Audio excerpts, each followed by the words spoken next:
and reselling online. So I've been wanting to try something new, and I've wanted to do it for a while, and I finally got around to getting it pulled together. So I go on Instagram, and I wish I could spend more time on it. I'll be honest, I don't spend a lot of time on it. I don't sift through as many posts as I'd like to. I know people put so many helpful things, and I just don't spend a lot of time on there, and I feel like I could learn more if I did. So what I wanted to do was try to align all of my goals, which is creating YouTube videos on a good consistent schedule, learn some things on Instagram, and share some interesting information with you that I found. And I also thought if I showed it to you this way, you might be listening to this video, kind of like I did with the fashion keywords research. Some people really liked that because they could listen along while they're doing something else and get the audio information. So I'm going to go over some posts that I thought were really helpful. And this episode is all about helpful guides. So this isn't people standing there with their Poshmark packages. This isn't label porn. This isn't, random other things. This is helpful guides.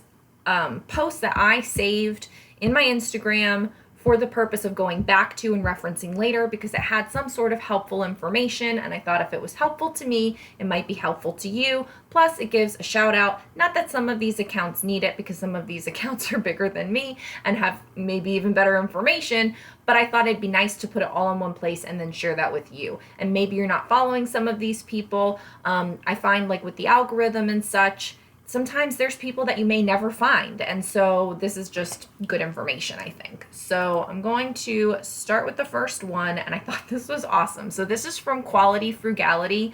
I think I have a couple of posts from this person, and I don't know who's a woman, who's a man, who's a mom, who's a whatever. So I'm just going to kind of say like accounts in this person because I don't know all of these people. But I thought this was great. I don't do a lot of maternity stuff anymore. I really liked doing maternity stuff and selling maternity stuff. It just didn't sell that well for me. So there's only certain things that I will pick up now. But I thought that this was a really great idea. Gio has a helmet. I could put it right on my half mannequin Amy. And I thought that that looked really good and professional. And I thought this was a great hack. So I included it in this, and go ahead, and I'm just going to kind of blanket it out there. I'm going to say who these people are, but just go and follow them and give them some love. Let them know I sent you. All of that stuff goes for everybody here in case I forget to say it each time. Another interesting post was the great Lily print guides. They're always so hard to find. I really suck at this. So this is then if I haven't even tried to say these names. Then Ifty Thrifty 00. I hope I'm saying that right. But this was just really handy. I've seen a few of them. I thought this included a lot of them. I don't know how old or how current these are, but I thought that this was a great, helpful guide, and maybe it would just even alert you to the fact that there are these guides out there, and maybe you could search for it next time if you are needing to find it, or if you specifically focus on Lily, that might come in handy. This was a bit, I don't know if it will play. I haven't tried, actually. Oh, it does. What a cool idea. So again, this is from Quality Frugality, and she basically shows how you can resize the labels to go on the free labels that the USPS offers. And I thought that was a great idea. So I won't play the whole thing, but you can see it's a video. You can go to the account and find that video and see how to do it if it's something you're interested in. But I thought that was a really, really cool hack. Next up is another pattern guide, and this is helpful to me because sometimes I look at stuff and I'm just like, I don't know what to say. I just say like print, or I say geometric, or I say abstract. So like this just says geometric, but obviously like I know gingham, but like link, that's not something that comes up to me often. The idea of a jumbo dot, damask, I don't know how to say it. So this I just thought had some interesting and different ones in there. Again, this is from Then Ifty Thrifty 00. I really hope I'm saying that right. So I thought that was a great guide as well. Next up is Wisco Thrift, so maybe someone from Wisconsin perhaps, using the sealed air pouches as like a clear plastic bag to put inside your poly mailer. I thought that was interesting. These are probably about the size of the small bags that I purchased, and I probably won't purchase that size again because I don't feel like a lot of things fit in it. But if you're getting these for free and you have them anyway because you're receiving packages in the mail, why not save a few of them, cut them nicely, and use it? I think that's actually not a bad idea at all, and it just kind of helps those that are in reselling. I think there's some of us that care more than others about the footprint and the impact and the packing things. There are some things that drive me crazy that I can't reuse, and maybe this will be a video topic in the future of like finding creative ways to reuse all of your reselling waste, because I have some ideas and then other ones I'm like, I'm really stumped and need to focus on. So I think this is actually a fantastic idea for those that would like to reuse their stuff a little bit more. Did I say who that? Yeah, I did. This is reseller.on.mission, and it's how they measure. And I think this is a multiple. So for someone that's new, this would be helpful. Or if you just want to see if you're taking all of the measurements that most people do. Every once in a while, I'm like, is this not selling because I don't have the proper measurement? Could I take another measurement and that would help it sell? So every once in a while, I kind of question the system that I have. For the most part, I do all of this. There's a few that I don't, and maybe it's not on every single item, but in general, I thought this was a helpful post to compare to and just get an idea of if you want to work on your measurement game. Another one from Quality Frugality. This account always has great tips.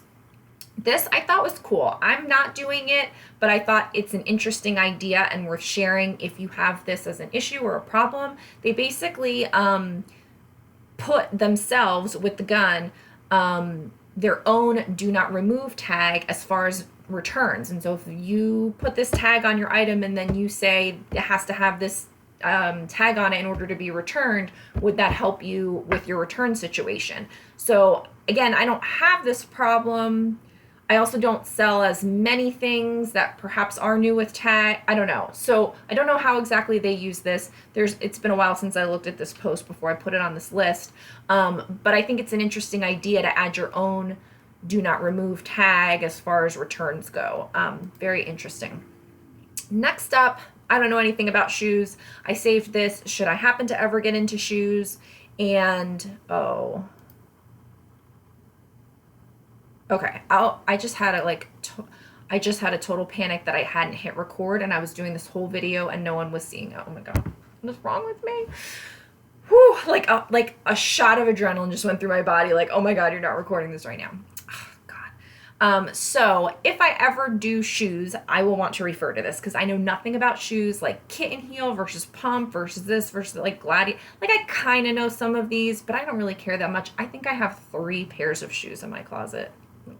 My sister said the other day she's a terrible female because she did something with makeup. I am a terrible female because I guess I don't care that much about shoes. I don't know. But this was a good guide. Moving on. Sorry, I'm talking too much. What is a private label brand? So I thought this was helpful just as a good reference point if you wanted to share it. This is from Rosie's Recycles. She's had a couple really good posts that I've liked. I don't know if I have them all in this video, but I have saved a few of hers. She just listed out all the Macy's house brands or private label and then all the Nordstrom ones. And I just thought that was good because like there was a time where I found these Treasure and Bond jeans and I'm like, I knew I had heard that name, but was it this is a good name, this is a bad name? It also had a good tag. And so if it sounds familiar to me and it has a decent looking tag, most of the time those are indicators to me if I'm not in full research mode to look something up for me to get it. If it's one or the other, I'm a little more hesitant, but if I remember it and it has a nice looking tag, then I'm more apt to buy it without researching it. And as just like a time-saving hack. And so this is nice because you could easily have this on your phone and know it's a house brand from Macy's versus it's a house brand from Nordstrom. There is a difference, obviously, that you can get in price point, in following, in whatever. Not to say anything bad about Macy's house brands because I've been selling them like hotcakes from my liquidation purchases. So there's nothing wrong with them. Just knowing what you could get for an item. If you're looking for a certain price point, you may not get it with an Alfani. You may not get it with a JM collection, but you might get it with a Zella or a Treasure and Bond or even Trove, I don't know. So things like that. So anyway, just helpful information for you to save in your Instagram. This one's from El Ducho Thrift. Looking forward to doing a collaboration with her coming up soon. But this is like just like a general measurement guide if you don't have a size tag on an item, and you're wanting to kind of give an approximate size. And I think this is helpful. I do think you want to be careful, of course, with something like this, because all the brands are different kinds of items are different styles of different items would have different sorts of measurements. But I do think in general, using a guide like this would help you save time in the guesstimation process if you were going to make an approximate size. So I thought this was handy to have, and you can see I have it saved here in my Instagram. So that's a great one from El Ducho Thrift.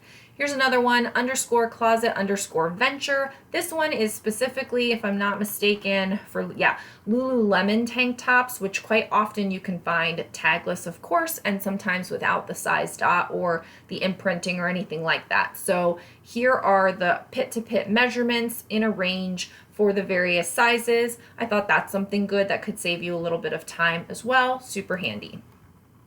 Next up is Closet Chemist. Again, a couple good things from this account. This is a multi-image on how to style the perfect flat lay.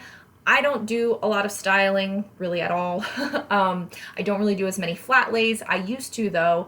And so if someone is maybe looking to try it out more or to up their game with it, I thought this was actually a really handy kind of comprehensive overall guide. And so I put it out there just for you to check it out and see if that's something that would be helpful to you. A really good, someone put a lot of time and effort into that post. This I thought was interesting to just kind of have handy, perhaps. This is Penelope Jean 15, Poshmark shipping label costs. And so no, I did not check to make sure if there's been any changes or anything to this. I just put it here. Hopefully it's accurate. I didn't check. Hopefully it's accurate. If not, you can always make your own. But the idea is why I put something in this video. And basically the standard shipping, is there. Though I don't know if it's $6.95, but I don't know. Is it $6.95 or is it $6.49 or $79? I don't know what it is. But anyway, the idea of having a guide that shows you handy without having to look into your Poshmark for the extra poundage. So if you need to go up a certain amount of pounds, what it is. I do know that $19.95 for 10 pounds is right, because I had one that I had to really cost benefit analysis whether I was going to use the Poshmark label or do something else. And so I know that that's right. But so I just thought that this was handy. And again, it's something that you could save in your Instagram or just give you an idea if you wanted to make something different or put it in a different place for yourself. But I thought that was a great idea.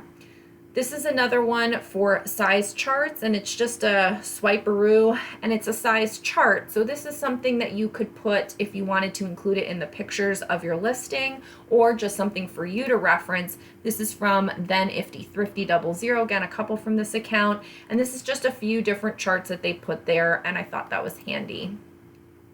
This was great information. I have not had the chance to take this post up yet though, but it's basically just going over Lululemon standing behind their products, what they will offer you even if you bring in an item that you did not purchase or don't have a receipt for, if something is, the logo is cracked, if there's something that's damaged. And so it's just something to keep in mind when you're sourcing, and I suck at this. Like, keep it in mind. If you find something where there's an issue with it, can I buy it still, take it in, and have Lululemon help me with a replacement or a fix or whatever? So I need to put this front and center and really try to make the most of it. And perhaps it's something you can look into too. I have not tested it out. This is also from Quality Frugality. And so, read the comments, maybe see if there's any scuttlebutt about this, but I thought it was an interesting post. Oh, do I have this in there twice? What the heck? We did that one. Yes, we did. I don't know. This was good. Again, Quality Frugality. Maybe I need to contact this person, have them on the show. Well, I guess I don't know if they're a mom. I don't know. I have to check it out. Anyway, so this was it's just basically like a guide. And I have to tell you, sometimes I need this when I'm doing the listing because I rely on my photographer to keyword when she's prepping the item, and then also my VA adds keywords in when they're creating the listing. And so sometimes I get out of practice with using my like formula maker of titles. And so when I go to list something, I'm like, God, what else can I say about this item? Like, I've got nothing. So brand plus color plus material plus pattern plus theme plus details plus shape plus type and size. All great things. And you can make yourself a little checklist or whatever, whether you're new, whether you're seasoned. We all have brain farts. We all have off days. And I thought this was a great thing to reference if you're listing and just can't seem to come up with anything else about the item, but want to cover your bases with good keywords. So I thought this was a great guide. And there's, she goes over more, I'm assuming about how to implement that. So I thought that was great. Next up are just like a compilation, again, from Quality Frugality, a compilation of like other guides and things to look at. So I actually need to look at this in more detail, this bra one, because sometimes I get a little kooky about like lightly lined. I've seen molded cups, padded, lightly padded, t-shirt, but like there's just a lot of different info out there, and I try to be as accurate as I can with bras because I feel like they can be such good sellers if you can properly keyword it. But there's just all sorts of guides here for you to see what might be helpful to you, and I just thought they were fantastic, so I included them here. The jackets one might be helpful coming up since we're getting into fall.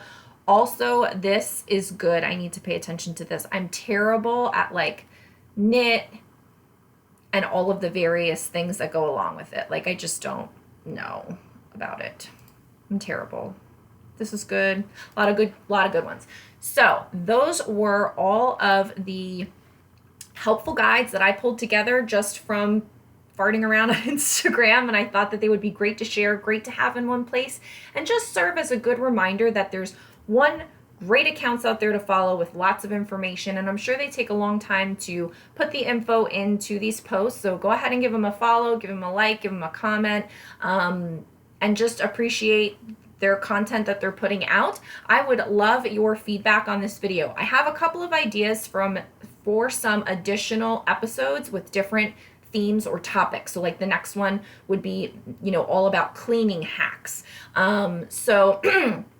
This way, as I am on Instagram, I can start pulling together these items, save them in collections, and then do the video for you. You can listen along, you can watch along, you can follow these people and get all of these great tips right to your Instagram feed. So please, please, please take 1 second, give me a like on the video, give me a comment with any feedback about this as a topic and what other interesting topics with regards to reseller Instagram highlights I can do for you in the future.